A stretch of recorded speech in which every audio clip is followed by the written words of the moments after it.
The question becomes, if this is the environment we're living in, how are believers supposed to respond without being pulled into the chaos? That's where Scripture gives us direction. It's not outrage or retreat, but discernment. And that's where we need to finish. So where does that leave the church? Not confused, not silent,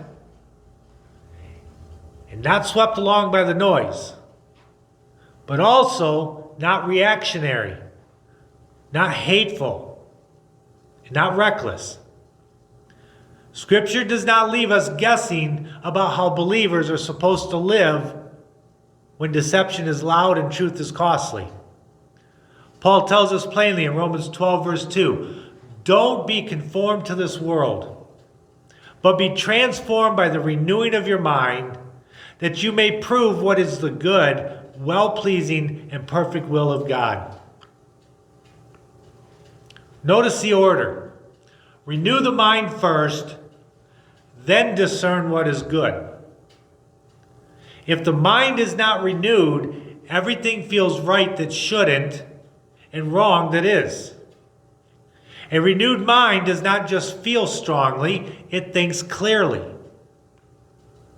That's why Paul also warns in Colossians 2, verse 8, be careful that you don't let anyone rob you through his philosophy and vain deceit, after the tradition of men, after the elements of the world, and not after Christ. That verse should slow us down. Not everything that sounds moral is Christ-centered. Not everything that claims justice is biblical. Not everything wrapped in compassion is rooted in truth. Believers are not called to repeat slogans. We are called to test claims. John says it bluntly in 1 John 4, verse 1. Beloved, don't believe every spirit, but test the spirits, whether they are from God. Because many false prophets have gone out into the world. That means test what you hear. Test what you're told. Test what you're pressured to accept. And not by emotion, definitely not by popularity, but by truth. And yes, we are called to love. But love is not agreement with lies. Love is not silence in the face of deception.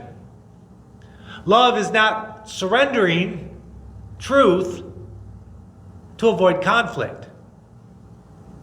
Here's the line that needs to land. Love without truth is not love. It is surrender. The church is called to speak truth in love, not truth instead of love, and not love instead of truth. Both matter. Remove either one, and the gospel gets distorted.